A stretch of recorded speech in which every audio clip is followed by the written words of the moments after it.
Tobes. Hey, Abs. Episode 3. Welcome to the Gems Uncut podcast. I'm Abigail. My name is Toby Cavill. Yeah, this is a very special episode. We've never done a guest episode before. Normally have Jake with us, but Jake's not here, so we have the very legendary Toby Cavill. Do you know I saw you referred to as an influencer today? No, you didn't. I swear, somebody referred to you as an influencer on our lady group chat on Facebook. I'm trying my best at the moment to try and spread the word about gemstones. Yeah. I'm trying to educate. I had someone just yesterday on one of my TikTok posts say exactly the same thing. Thank you for promoting our business. No, yeah. And it wasn't his business, the gem world, And I think one thing that's changed dramatically since I started in the industry is the age, the demographic of people that work in the gemstone industry. Mm-hmm. So when I grew up, when I was 18, when I first started working in the gemstone world, I worked for guys that were in their 50s, 60s, 70s, even their 80s.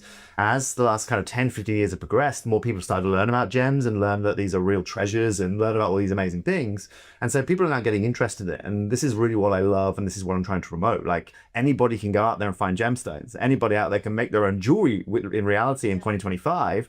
It's just having the understanding of how to go and do that. Yeah, I feel like there's more accessibility around as well because you've got platforms like TikTok where you can educate yourself more about it, and even like shopping sites like Etsy. Like, we have people in the building here that will go and make their own jewelry and sell it.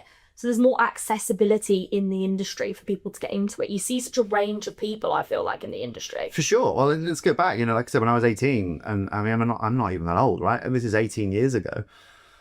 Your way of sourcing gemstones was you would organize a meeting with someone. You would be in an office somewhere, whether it's Bangkok or in Chantaburi, Thailand, and they'd sit and they'd bring you their goods, and you'd review them there and then.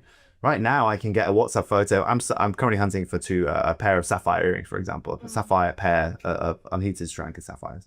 And I can get messages sent to me via WhatsApp, via TikTok, via Instagram, via social media within 5 minutes. Have you found that people have been contacting you through TikTok with the work that you've been doing? I have currently 218 message requests outstanding on TikTok that are either trying to sell me gemstones or try and find me gemstones. So I had a woman come to me in Bangkok actually 5 days ago looking for a 8-carat Brazilian tourmaline.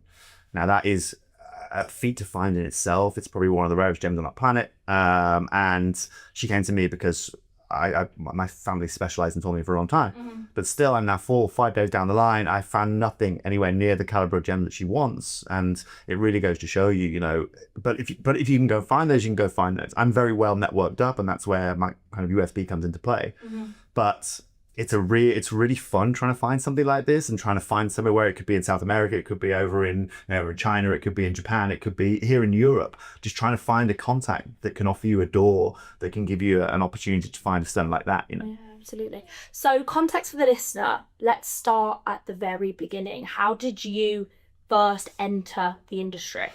So I finished school at 18, but jewelry and gemstones sit with my family. So my grandfather was a diamond dealer for 50 years. So my grandfather used to travel all around Europe buying and selling diamonds for a number of companies. He obviously came out of the jewelry quarter here in Birmingham, which is local to us as well. So we've always been quite local. And so following, when I was younger, I used to sit in grave diamonds with my grandfather, for example. So he'd pick me up off the bus at the age of 8 years old. And as opposed to going home, go and have a crumpet with me, with the grandma or whatever. And then we'd sit and my granddad would say, right, he'd open up his briefcase and he had this really chunky, chained up briefcase that would be in his boot. And his boot would have a massive chain on it as well. This is back in the day. And he'd sit there and go, right, well, I've just been shown all these clients now and all the certificates have mixed up. So can we sit here? So we'd have to sit and go, right, is this flawless? Is this the round 8-carat, weigh them and re-put them into place. So it might sound like a serious silver spoon moment. It really wasn't. My grandfather wasn't a very wealthy man. He wasn't a rich man. He just dealt with diamonds. And so that was kind of my first real interaction. And then following that, my mother got into jewelry design.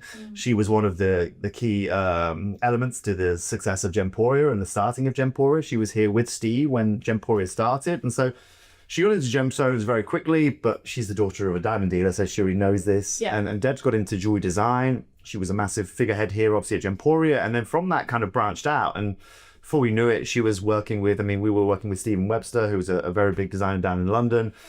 She made a pair of earrings for John Travolta's wife, which was incredible, and so she really got into that kind of, award show kind of celebrity kind of mix of people, which is incredible and opened up our doors massively from a contact point of view. And following her, so when I finished school at 18, she was still designing jewelry And she had been living in Thailand actually for 3 years at this time. And I was obviously at boarding school prior to that. And so she actually moved home at that point to the UK. She came back. She wanted to be with her family again and be with her daughter and be with her parents as such. And at that point, I really had no understanding. You know, it's like at 18 abs, right? At 18, you've got no idea what you're doing. I still don't, Topes. Neither do I, frankly, right? And so I went to a school where it was all about numbers. So it was all about 99% of our students went to university, right? And 95% got 3A star or whatever it may be, you know? And that just wasn't me.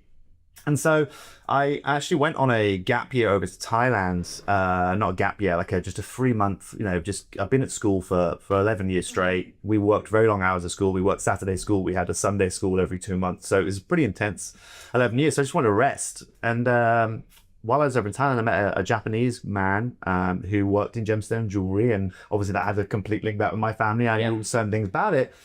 And long story short, I started working for him and started working in jewelry manufacturing. And I moved to a little city in Thailand down the eastern seaboard called Chanthaburi. Anybody watching would know what that is because everyone in Thailand goes to Bangkok and they go to Samui and Koh Phangan and Full Moon Parks. And I get it. And you know what? If you're ever in Thailand, go and do that. However, I'd always also say to people, go down the east side as well. That's where you're going to find no real tourism. And so I was an 18-year-old guy living in this little town of probably less than 1 million people. And I was the only white guy there. Literally the only white guy there. I'm quite a tall guy too, so I stand out amongst the Thais. Yeah. And so, I was working in jewelry manufacturer with this Japanese guy, and he was the only guy I could talk to. And he was typical Japanese, very hard-working guy. So day one, he was like, right, I need you to go and talk to these guys. I can't speak Thai. These guys don't speak English. How the heck am I supposed to do my job? So it's not my problem. No, it's not my problem at all. And that's the way he was. And so, and I thank this guy, and this guy is probably the biggest impact that I would have had on my whole career, because over then a 6 month period passed. I learned pretty much fluent Thai within the 6 month period, but also at this time learned every in and out of jewelry manufacturing. The manufacturing facility I was working in was creating 180,000 pieces of jewelry a month. And had about 400 staff. And so from that perspective, when you're on the ground, and at that point I was actually a data analyst, so I had to analyze, okay, well this week we had, 2 kilos of gold come in. What came out the other end in jewelry? Okay, we only had 1.5 kilos. Where's the other 0.5 of a kilo gone, right? Same for gems, the same for polishing, same for quality control. So he literally sent me around every department of this manufacturing facility, and I got the real know-how of how to produce jewelry well and efficiently. So you know it almost from the start to the very end. Yes. Yeah. And so that's really where but also I understand the hardship of working in manufacturing jewelry too. So when I'm creating or designing a piece of jewelry, for example, for our customers at Emporia, I have to consider that person, right? And the more complex I make it, the harder the job's going to be, but also the longer it's going to take, the more it's going to potentially cost. And so this is also a really big factor to creating affordable jewelry like we're always trying to do here at Gemporia. And then following that, I branched out. I worked over in Thailand for 6 years, and I moved back to the UK just because I wanted to. So you went with the aim to stay there for 3 months. I probably never stayed. And you stayed there for 6 years. 6 years later, and how do you feel about that with you going into the industry? Was she super for it? Was she thinking at this point, yes, Cavill and Co, this is where we're going to move? Or it's interesting, actually. What was interesting is. She was at that time, but when I finished school, I didn't necessarily get the grades I wanted to get, or my mum wanted me to get. Right. And so she kind of and I'll forget where to stay. She said to me, I was standing in a Bangkok apartment. This is literally as I got my result, as my mum was moving home, and she looked at me with the results and said to me, "What are you going to do now?" At that point, I was like.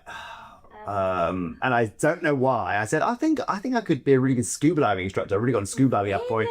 And she was not the happiest person ever, considering that the average scuba diver probably gets paid about £150 a month in Thailand. And it's a lovely job, but considering that the investment she just made on me going to boarding school, she wasn't the happiest. So I didn't plan on it, but I think that's the way to live your life. At that point, I was looking at my friends here in the UK at university. I was 18 years old, looking at them doing what they do. I was already earning money. I'd learned about manufacturing. My boss was teaching me about business. I was learning about social skills. I was being sent. I'd learned another language just in a year's space of time. Yeah. So I wasn't going to just throw that away.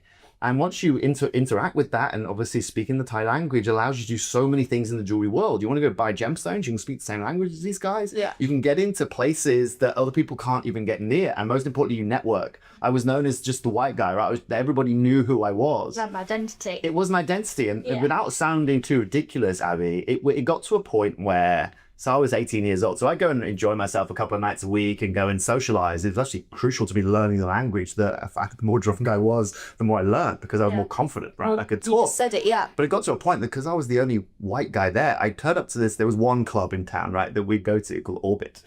And my name would be up on the projector, right? Welcome, Mr. Toby would be there. Really? Yeah, and I don't say that to sound vain or arrogant. That's just how it was. I was just the white guy. Right. And in Thailand, it's always a custom if there's someone there that you meet, they pass you the glass and you drink out of the glass. It's by today's standards probably sounds disgusting, but that's how it was. And a lot of my networking was done actually when I was out at night meeting people. Yeah. And that allowed me to then meet other people. Oh, my uncle deals with gems. Oh, my uncle works as Ruby Mine. Oh, my uncle also works up in the north of Thailand. Yeah. Oh, I also manufacture jewelry. And so this all then comes together. And Chancebury, you have to understand, isn't just a gemstone hub. 80% of the world's corundum, so sapphires and rubies, all go through that little town. So you've got all the best cutters there, all the best preformers there, all the best jewelers around there for making your ruby jewelry. And it just really opened up my world to the world of corundum. But from there, we branched out, and here I am today. Kind of, after coming back to the UK, we expanded out. I used to work for another company, and then I joined Gemporia about 8 years ago. And I think I say this on air all the time, I'm employed here not for my charm and wit. I'm employed here because when Jay interviewed me 8 years ago, I could offer Gemporia a hand into the world's biggest sapphire and ruby market. That was really why I was here. Yeah. And rather than us paying X amount, we could probably pay now a third of that because of the connections that we had. And this is what networking was all about, right, Abs? And since then, I branched out. So I was able to call my mum and be like, right, who can I take from your book? Who can I meet? Yeah. I'm a natural socialite. I'm similar to you. I love chatting with people. And that puts me in a very strong position. And from there, once you understand how to source gems, I guess, and how to make jewelry efficiently, well, being a gemstone jeweler is made a lot easier. Yeah. And that's why I've built my career off it. Yeah. So taking it back to your mum, I find it really interesting when I first entered the world of gemstones, you kind of think diamonds, you think rubies, you think sapphires, and that's kind of where it stops. Right. So from being from a generational diamond dealer family, what kind of piqued her interest into coloured gemstones? Well, the amazing thing about coloured gemstones is this. So, diamonds are incredible and we love diamonds. The problem is that diamonds are abundant, okay? So to give you an understanding, right, 150 million carat diamonds will be mined this year, will be. When you compare that to something like a tourmaline, where you're going to mine less than, let's say, 1.5 million carats off this, right? Less than 10% of what it is. Well, now you're talking about real treasure here, right? Gemstones. Why do we love gems? Well, because they are rare, because they are hard to find in good grades, and most importantly, they don't have anywhere near the abundance of something like that of a diamond. And so, when we look at gems, if you can go and acquire a gem from a place that doesn't exist anymore, right, or is going to not exist soon, well, the value of that is going to increase. But unlike diamonds, every gemstone is different. You can get a tourmaline from the same mine that's pink, that's green, that's white, that's kind of bluey yellow, that's completely different from the nature of that. And so the construct of a gemstone's composition is totally different from that of a diamond. On average, you're going to find diamonds are going to be white, on occasion some will be off-white, and then if you get the rare ones, you'll find your beautiful, incredible reds and your pinks and your yellows. And they're really, really rare, but when you tip the scale compared to colored gems, well, you're talking a different discussion. And it's now about, you can find a ruby, you can find a ruby, and you can find a ruby. Now, all of those rubies can be really rare, but they can all have totally different characteristics, different traits based on their locale, based on their clarity, their size. And so that's the real thing of it. I'll give you a prime example, okay? So when I was 15 years old, my mum was living in Thailand. I just finished my GCSEs here in the UK. I flew out to Thailand to go see my mum. And she had a little cutting house in Chancebury, Thailand, and there was $1 million worth of Mozambique pre-tourmaline on the floor. Right, I remember it. I was playing ping pong. At this point, I had no real conception of what this was. Yeah. Now that $1 million parcel today, okay, well at that point she took a stone from that parcel that she has herself, her own ring, and she paid $200 a carat for that stone. So it was an 11 carat stone, $200 a carat. She paid £2,200 for the stone. That same stone today that sits in her house is just short of £500,000. Wow. Now that's when I was 15. That was 23 years ago. Now, that's the fascination with coloured gems. But that value of that stone is not from being $200 a carat to close to $40,000, $50,000 a carat. Why? Because there is no of it. And if you've got the top and that top 1%, well, that is something that is incredible. And the same reasons, I guess, adds why why all of the world records in auction houses are held by colored gemstones, pretty much, apart from a couple of diamonds here and there. That really kind of relates with it. But also, Abs, there are so many different gems, and there are so many different types of gems, and there are so many different ways that you can find them. And some of them are up in the Himalayas, some of them are like the Tanzanite mine over a mile down in the ground, right? And so each gemstone has its own story, and that's really the key part. That is really the key part. You know, diamonds, certain diamonds will be forever. You'll always be able to get a white diamond out of the ground. Now, there are certain locations which are more abundant than others. Canada, for example, they're about to close a lot of their mines next year, and they're really special. So that for me is something that's really unique. When I talk about a white African diamond from a mine that potentially will mine for the next 35 years, for me, it's beautiful, but it doesn't really have the same value as something that hasn't been mined around for 70 years. So is it the story behind it for you, or is it more the financial investment side?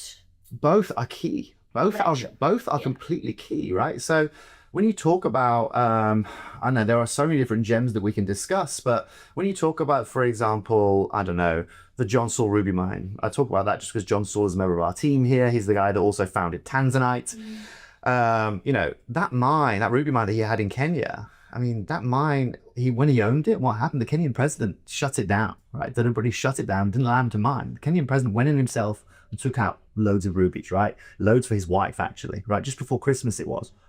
Took loads of rubies out, stole them all, and then reopened the mine for him, right? Now, the story behind that isn't necessarily the best story, but what does that show you about the value of that ruby, right? The king of the country is shutting it down to go and get some of that caliber of ruby. Now, that ruby mine doesn't operate anymore, and anyone that does have those John Saul rubies, that's incredible. You're part of a piece of history, right? And so, but then also you talk about the history of celebrities. Look at Diana, look at her influence on blue sapphires, for example. I mean, the stories behind that, Ceylonese blue sapphire for that location. That's why Ceylon is the finest place in the world to be able to get those stones. But also, Abs, in the same way, I think it's not fair. Some gemstones don't get the due they deserve. Look at something like look at something like a blue zircon. Now, actually, in 2025, it's really raising in price because of what's happened. I saw your video on this the other day, and it got a little bit of controversy, didn't it, about your opinion on why you think this is the next big stone. Yeah, I mean, it is. I mean, the one company has bought the global supply of it, and let's think about this. So I always think about gemstones like this. So remember top trumps? You're probably too young in here to know about top trumps. You know top trumps? Okay, we know top trumps. So in top trumps, like for example, if it's a footballer, it's about how they shoot, how they pass, how they whatever, right? If you do this with gems, right? And we say, right, we've got pre-tourmaline knowledge you're talking about, like my mum has, right? And you talk about a blue zircon. Okay, well, you put them side by side and go rarity, pretty comparable. In fact, the blues are very comparable. You talk about the diaphanity or the dispersion that it has. Well, a blue zircon has twice as much dispersion than that of a diamond, right? When you talk about the overall aesthetic that you get, I prefer the aesthetic of a zircon over a pre-bor all day long. The colors are pretty much the same. The only difference is that one has had a story behind it, and one has had a story that's propelled it, and one really hasn't because it's so unbelievably rare. With the main really factor being De Beers. I mean, De Beers are the masters of taking a gemstone that is massively abundant and making it seem rare, like diamonds. If they'd done that with zircon, De Beers wouldn't have been open for, I don't know, the last 250 years like they have done. They would have been open for less than, genuinely, if they'd have worked at the same sales rate, they would have been open for less than 2 months. Maybe it takes you, Toby, so maybe you need to buy a load of blue zircon. Well, this is also what with the crazy thing about, now I'm getting older in the industry, and now I've been in it for 18 years, you have regrets now. Right, so I mean, for my mum, for example, she only took one stone out of that parcel of Mozambique pre-tourmaline, right, and it happened to increase in value by 80 times. Imagine if she'd taken 5 stones. Imagine if she'd taken 15 carats. Yeah. Right, but also the crazy thing is the rest of that material was pretty much sold here at Gemporia 20 years ago. There are people walking around with those tourmalines on their fingers without knowing the value of them that have spent probably less than £2,000 or £3,000 for these pieces that are probably worth over 30, 40, 50,000 pounds from our customer base, which is incredible. And this is also why I always encourage our customers to keep in touch with us. You know, because 20 years ago, I could go and buy a stone for $200 a carat. I couldn't get it for love of money for $2,000 a carat today. And this is the gem trade. So as I've got older, I've tried to buy things that I thought were going to be winners in the past. And so my whole jewelry collection is built up from investment gems that I feel are going to be investment gemstones, you know? Yeah. And so I've tried to source from mines which I know aren't going to exist anymore, or from qualities of gems that are very hard to find or in specific sizes. And that's the beauty of the gem world. It's like being a stock trader. You buy your shares, you don't know what's going to happen to the market, but the market can change. You can do your best to forecast that, but that's the beauty of the gemstone trade, right? Do you have any nuggets for our podcast listeners? Obviously, you impart your wisdom on telly, but if we have any new people that are watching that may not be familiar with the work that you do with Gemporia, Yeah. have you got any nuggets of wisdom of maybe what you would say is the next big gemstone or piece that they need to get in with now? Yeah, I mean, gems that are being discussed at the moment. I'm sticking with my zircon, to be honest. Let me just back that up quickly. If you go and have a look at Tiffany's 2025 Blue Book, and you go and open up their 2025 Blue Book, so every year they launch a Blue Book, which is their like catalog forecast for the trends that come up this year. They've got blue zircon in the middle of their main two pieces. Right, the main two pieces. The first piece went to auction at a guesstimate of 40,000 sale price. It went for 103,000 US dollars. Okay, so I'm sticking with zircon. However, I'd always alongside that go, Periba tourmaline is always growing. It is the biggest growing gemstone in the last 5 years in the gemstone market. So that's always something you want to stick with. But actually, that's the obvious one to go for. Where I'd really separate it out now is around mint tourmalines as well. So your seafoam green kind of mint tourmalines are becoming very, very popular. Spinel is already on the rise, but I feel like there is far more to go. So Spinel and your pinks or your purples from Burma, if you can get your hands on those at reasonable prices, go ahead and do it. And I have to say as well, if you want to buy a Spinel, this is just a coincidence, but Gemporia as well, we were one of the few companies in the world that Burma invited us to go to just a few years ago. So you have to understand, I can't go to Burma, right? Because of my business card and my job title and my career, I can't go to Burma because I'm a gem buyer. Burma don't allow people like me to go in there and take gemstones out of their country. Reason being is because they want to export it so they can tax you on the export. It helps their country. I get it, it's fine, it helps the country. Yeah. But 5 years ago, they opened up the country for 10 days. And this shows you how committed we are to gemstones. I think I was in Southeast Asia at the time, but Steve, on his son's birthday, Jake and Dave, on that day, dropped their bags and went straight to Burma. And the reason why we're able to provide those is because we were able to get into the country for a 5-day period and we bought physically as much as we could back with us. So Spinel is another big one as well. But I'd also say to people out there on the marketplace, you're going to start seeing a lot more colored gemstones out there right now. Lab-grown diamonds has thrown the diamond world into a bit of a turmoil, and people now starting to move over to colored gemstones. And so what I'm loving now is when I walk into my store, I can see actually outside of your ruby, your sapphire, and your diamond, I'm seeing like malachites now. I'm seeing like lapis lazuli now. You know, I'm seeing like power shell. I saw power shell in the jeweler the other day. Right? We've been working for this 20 years. We know what it's like, but no other jeweler knows what power shell is, right? And so going back to what I was saying, I would always stick with your classics. So yeah, your zircon for sure. Tourmaline is definitely one in your mint varieties. I think your Spinel, of course, in your pinks and purples. Blue is also absolutely and utterly incredible if you can get your hands on that. External of that, ruby prices are crazy right now. I can't afford to buy rubies right now. The market is just asking for such a ridiculous price on those. And one thing our customers will have noticed over the last year for sure is the lack of 18 karat stones that we brought to market. I normally do probably 50 18 karat gold collections over a year. Over a 2-year period, sorry. So about one every 2 weeks. I've brought you maybe less than 5 this year. That is simply down to the costs now that it really is required to be able to do caliber gems. Yeah. You know, and Cavill and Co hopefully is going to be solving that for you guys in 3 months' time when we come back. But the only reason we can solve that is because over the last 25 years, Deb's, my sister, any stone that we've got for a good deal, we've just held back. You know, our vault probably has a good 3,500 carats of gems in for moments like this. Yeah. And we understand more than anything because we started in this kind of world as well. But if you can afford to have patience and afford to wait that time, well, then the value is only going to increase. And so some of the gems that we're going to bring you in 3 months of Debs has had probably in her vault for 9-10 years, you know, and obviously the hardest thing to do is to be able to afford to not sell those. And if you're in that position where you can do that, well, then everyone can be the beneficiary of that. Yeah. Because you can get 20% back on your initial investment, which is great, but your customer is still saving probably 70% as to what the market price would be today, depending on what that stone is. Is there anything you can tell us about your Cavill & Co launch that's coming up? Yes, so any podcast exclusive? Yeah, maybe? for sure. Well, I can tell you, we've got 86 pieces coming for you guys coming in. We've got a plethora of some really cool gems. We're bringing back some more Periba for you guys. That's really what we specialize in. And to talk about blue zircon, I've got one piece of blue zircon for the whole show. Okay, and that again, we can source anything in the world. I can't get you zircon for a lot of money without paying crazy prices for it. And if I was to bring it back, our customers would be saying, what on earth, Toby, you've charged me this for? That's the reality of what's going on. So yes, we've got a whole plethora of brand new jewelry, all brand new designs. We've got brand new gemstones. I'm not going to say what those gemstones are. You've never seen them in Cavill & Co before. And Debs and I have been working on this now for 8 months, 84 pieces for 8 months. So, 10 pieces a month to get right. But this is what we love. And so Debbie and I are lucky. As a mother and son, we've always been very close. And one thing I found when I was younger is a lot of like my mates would be like, well, why don't you talk to your mum like that? And so I've been very lucky. And so I spent a lot of time with my mum, especially over the last probably 5 months or so, designing making sure that her designs are right, making sure that our stones are right. And what we have to ensure as well, Abs, is that everything is perfect. So a stone that we had 8 years ago, does that still really fit with the cutting standard of today's day? Right? And so everything now has to be recut. I manage that from a Bangkok perspective. Debs make sure all of our design work is done. And of course, every piece is handmade. So we have to then, each piece takes probably 2.5 to 3 weeks to get finished. When you times that by 84, you're looking at 160 weeks, 170 weeks. But we obviously got to do that in a 6 month period or whatever. So yes, we've got that coming up. Exciting. So yeah, we've got so many exciting things coming up, and over at Gemporia as well, we've got new exciting gems coming your way.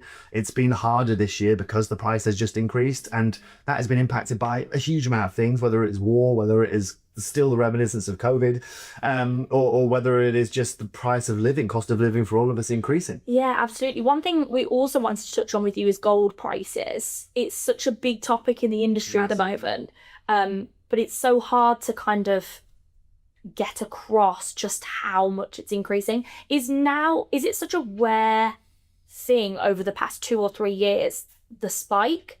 Is it always increased at a similar kind of rate? And is it just now that it's very, very expensive?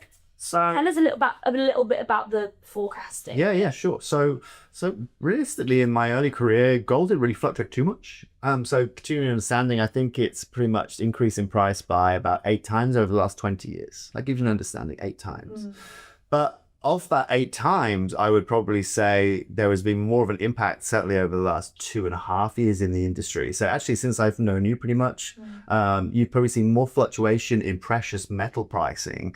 And that is to do with a whole bunch of things.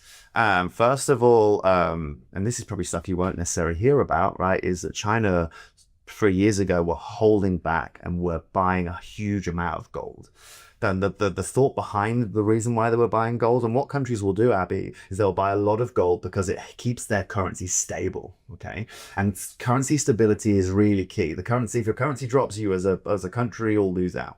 And so what China were doing, they were buying huge amounts of gold and storing it over in China. Now there were a number of reasons why they were saying this. They were talking about potentially they were going to have a bit of a problem with Taipei, and therefore if the US government put sanctions on them, then their currency would still stay strong. There are also other reasons why it's because they knew this was going to happen, and that they knew that the forecast of it increasing, then buying more of it, they're only going to get a better return on investment.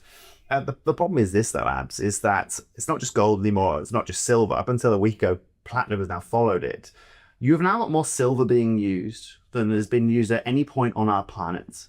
And I read an article just 3 days ago that shows that if we keep using silver reserves like we currently are, because we're currently using solar panels, I hate to say it, but war uses a lot of silver. Every mobile phone uses silver. Every individual car battery uses silver. If we carry using silver in the same way we do, by 2050, 99% of the world's supply of silver will be completely diminished. Wow. Which is crazy. Yeah. I've invested in silver about a year and a half ago because I don't see silver price slowing down, which is really scary for our point. Gold price isn't slowing down either. And gold is used now more than it's ever been used as well. Again, your mobile, why do you think everyone recycle? Why do you think mobile phone companies want you to recycle their phone? Because they want to take all the gold out of it, right? So they can recycle it and get it back, and the value of that gold is there. The gold is now used in everything. It's a really good conductor. And so if I'm going to be really honest with you, Abby, I don't see it slowing down at all. China had a big discovery of gold, I want to say earlier on this year, massive discovery. And you'd think that would then, because gold reserves increasing, that would decrease the price of it. It hasn't moved. And so I hate to say it, now that our saving grace was platinum. So everyone was actually using platinum now because it was more affordable actually than using gold. Platinum, as of last week, has now jumped on that bandwagon. And I really hate to say it, but it's going to be a real big problem for a lot of jewelers out there. Yeah, it's so interesting when you put it like that, because it's so not exclusive to precious metals. It's just resources on our planet in general, isn't it? Back in the day, gold was used for jewelry. That was it, right? Yeah. It was used for precious things. Now it's used in everything. I bet you there's some gold in this microphone somewhere, right? There's gold all over the place. And so one thing we have to be wary of, and this is actually where really feel for your retail jeweler now. So I've got a lot of friends that are retail jewelers that have their little shops. And retail jewelers don't work like we do here at Gemporia, where, we'll buy, 20 kilos of gold and, that's going to cover us for the next 6 months. Retail jewelers they fill their window. They spend, I don't know, 100,000 filling their window. Then they sell a piece for 5 and another piece for 2 and a piece for 3. They recoup that. They take their little margins away to pay themselves. And they have to go right back and buy gold tomorrow. At whatever price that is, or next week, or whatever price that is, they have to succumb to whatever the gold price is on that day or that month, unless they want to wait it out where they potentially aren't able to put things in their window. And this is why we're seeing record jewelers dropping out of the marketplace. Even the likes of H. Samuel, F. Hines, the prices that they are charging now compared to what it was last year is crazy. And so the reason I say that is that this is where Gemporia's business model is incredible, is we will buy. When the last time we bought gold, let's say we bought gold in February 23, when the price is really great, right? We don't buy a kilo or 5 kilos. We'll buy 35 kilos and we'll invest $2 million bucks into that, right? Now, what that means, Abs, is that while the rest of the market does this, as it has done over the last 3 years, well, our price stays like this. Our gold price doesn't fluctuate because we paid that rate and we're going to keep that rate consistent over a 3-year period. And this is where a lot of customers will come to us and say, how are you selling gold rings for half the price than the high street jewelers? Well, that's because we were fortunate enough to be able to have the money to invest in that, And so that puts us in an amazing, advantageous position. It's very similar to what we do with gems. If we can afford to sit on these gems, watch the price increase, then there's only going to be one beneficiary, our customer. Yes, we benefit too, off small margins, but we still benefit because we work on a numbers game here at Gemporia.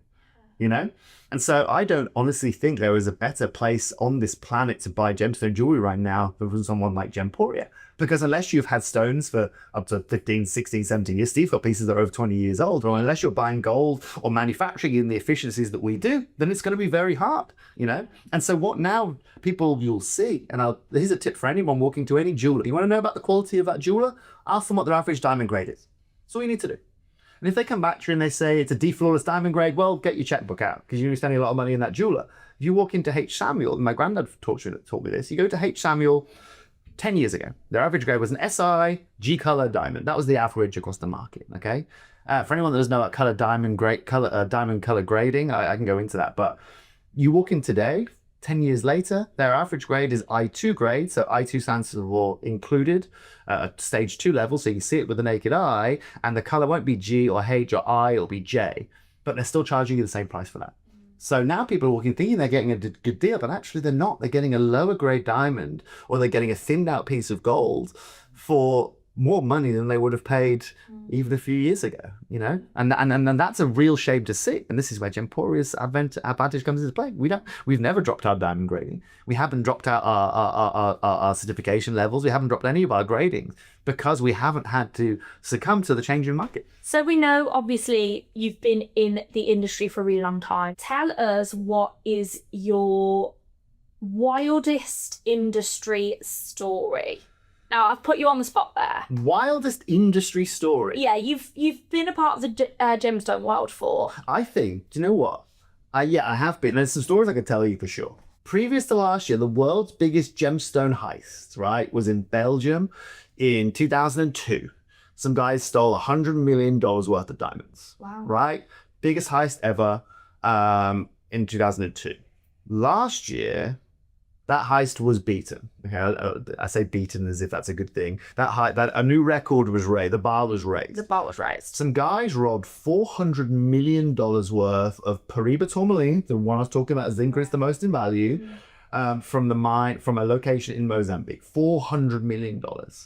And this heist was probably one of the most under-discussed heists that I have honestly ever heard of. And of course, because it's not a diamond, it goes to show you, right? Because people don't understand the value of Paraíba tourmaline. These guys understand the value of Paraíba tourmaline. And so that heist tells you everything you need to know about the value of that gem. They didn't go and rob diamonds. They didn't go and rob rubies. They went and rob the most valuable, the most appreciative gemstone that you can find on our planet. It has never been found. And that $400 million is increasing in value by the day. Honestly, I don't know how these guys got away with it. I don't know how they got into it. But that right there for me is the most significant gemstone story you could ever imagine. Those guys holding on to that material don't just hold some of the last remaining supplies of really materials come out of that mine, but they've got the last remaining supplies of that grade of pre-tourmaline that can be found. I wonder how they would they ever caught? No. Some been caught. But you're in the middle of Mozambique. You can, I mean, if you've ever been to Mozambique, it's a very derelict place.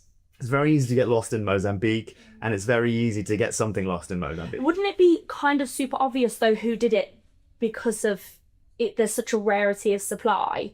All of a sudden, there's new kids on the block with all this pro-tourmaline, and people are thinking, where have you found that? Very, very good point. But I think you have to think about that. Every industry is the same. So look, if I'm a gem dealer. Right, if somebody comes to me and says, Toby, I've got some Mozambique Paraiba, right, that's normally selling at, let's say, $10,000 a carat, and he's giving it for $5,000, I'm either going to be extremely impressed, right, or I'm going to suspect. But ultimately, I'm still getting Paraiba tourmaline at half the price it should be. And I hate to say it, right, but gemstone dealers out there, you get an offer like that come across your table, you're snapping it up. I'm sorry to say it. Right, I'm sorry to say it, right? But it happens all the time. And what these guys will be doing, I'm sure, they're not going to be saying, okay, I've got this Paraiba, and they'll just be taking stones. Right? One 5-carat stone, right, is worth, let's say, they can sell it off cheap for $25,000. Sell that to that guy. I'll sell this to this guy. I mean, you sell 10 stones, you've got £250,000 in the bank, and you've still got another 5 million stones you can sell back. Like you said before, it's a waiting game. You've got to be patient, haven't you? And if you're not greedy, then fine. Like every year that goes by, that value's going to increase. So the average price per carat this year of Type A pre-tourmaline is $40,000. Last year it was $36,000. That's $4,000 a year. You make 2 years, it's worth an extra $8,000 a carat. Wow. Yeah, and you've got what, 1 million carats? Well, that's going to jump up by $4 million a year, right? And so this is crazy. And probably my favorite story, I think my favorite gemstone story, talking of heists and diamond heists, there was a jeweler in Paris, Harry Winston, jeweler, one of the biggest diamond jewelers out there. Yeah. And there were a bunch of guys that were trying to rob it, and they robbed this store dressed as women and robbed this store.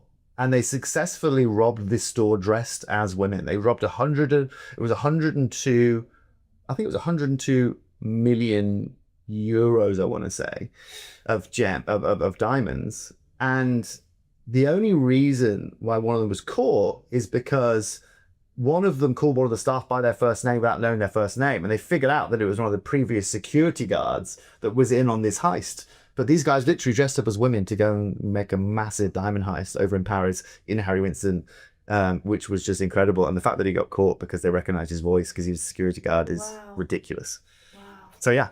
We should do a whole episode on heists. We can do a whole episode on whatever you want to do. I mean, there is so much that we can talk about in the industry.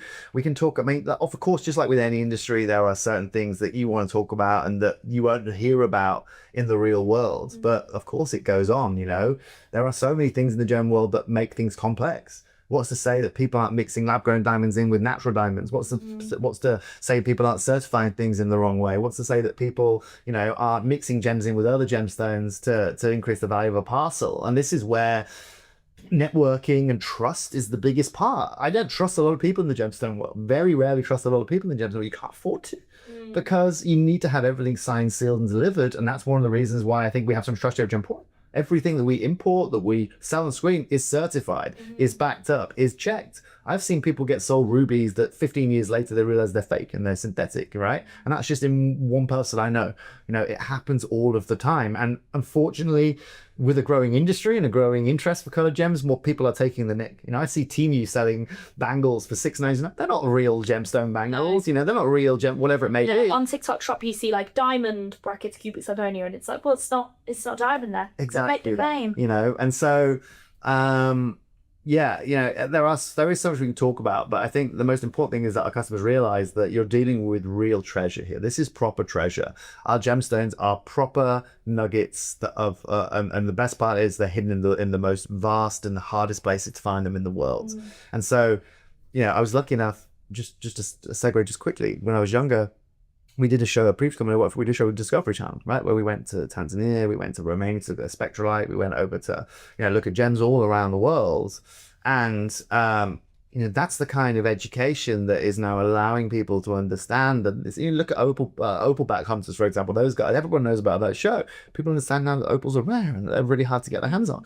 Comparably to a diamond mine, it's chalk and cheese, completely chalk and cheese. I have a last question for you. What would you say is the most under talked about thing in the industry? Either the biggest misconception or a kind of nugget that's not made clear in the industry? In 2025, I think certification is more crucial than a lot of people understand it to be. A lot of gemstone jewelers will sell you a gemstone without understanding where it's from, if it's heated, if it's treated, what it's been through. And I think a lot of people's conception is a gemstone is a gemstone. A gemstone is not a gemstone. I could give you a gemstone today, Abby, that look like the most expensive blue sapphire in the world that has been diffused and dyed, but you look at it and go, oh my god, that's the best sapphire. That cost me £70 to get, right? I can also show you one that's $7 million that's exactly the same. They're two very different gemstones. And I think this is where we interlink with lab-grown diamonds. We're going to talk about it for very long, but people's conception now is that a lab-grown diamond has the same value as a natural diamond. It doesn't by any means. And to anybody tuning in that owns a lab-grown diamond, you know what? You want to get a big look, you want to save some money on getting that big sparkly look, go ahead and do it.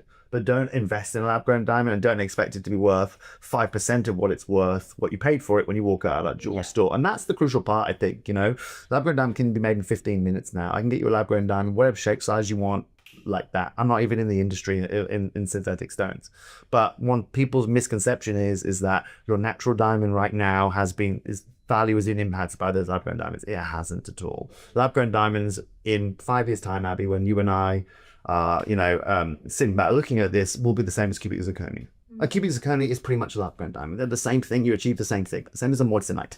The thing is that it's lab-grown. And so one thing I'd say to people is if you're looking to invest in lab-grown diamonds, don't do it. You want the aesthetic, go ahead and do it. But now is not the time to be thinking that you're going to get a return on investment from that. And natural diamonds, don't misconstrue what's going on in the market. They will always hold their value. Yes, they've been shaken up by lab-grown diamonds, but ever since the GIA changed their certification process, natural diamonds, last year I think they went up being by 35% last year in your GT8 SI grade, which is exactly what we're looking to do. I saw an article by a professional jeweler that said that they are working on developing lab-grown gold. Interesting.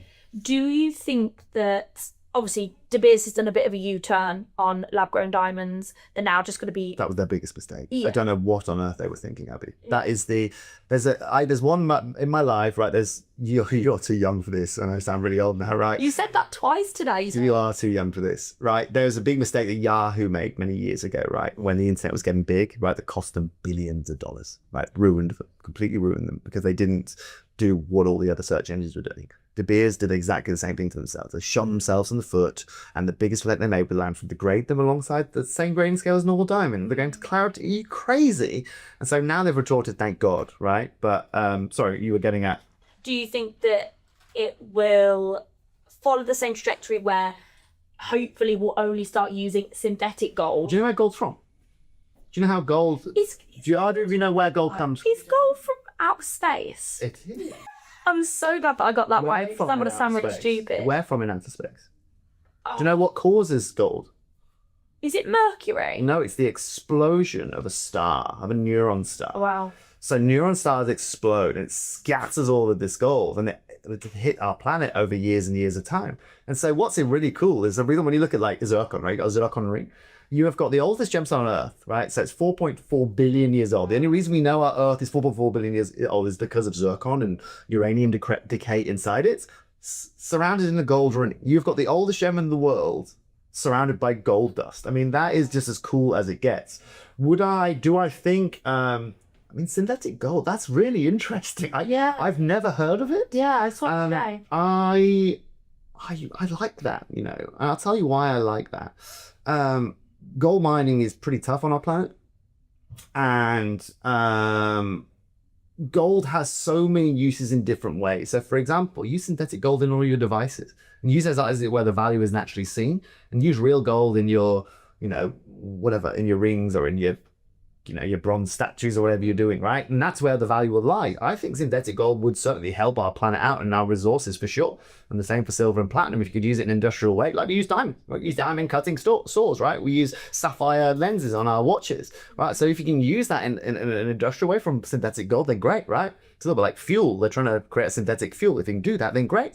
Now is it going to impact? It's going to have a massive impact on our fossil fuels at this point, but actually it's going to have a massive impact on our environment. So I'm actually in bed. I like the whole synthetic gold thing. Thinking about it for 2 minutes. Amazing. Thank you so much for joining me. This has been so fun. Thank you for having me. And hopefully we'll have you again soon. Of course, I think if anyone wants to have any discussions about anything, I guess that's what our comment section's about. If you are watching this on YouTube, yeah, absolutely. And if you'd like to know about anything specific or any specific story, then feel free to let me know, and I can bring it back on the next podcast. Yeah, and we're here to answer your questions. So anything that you have, let us know.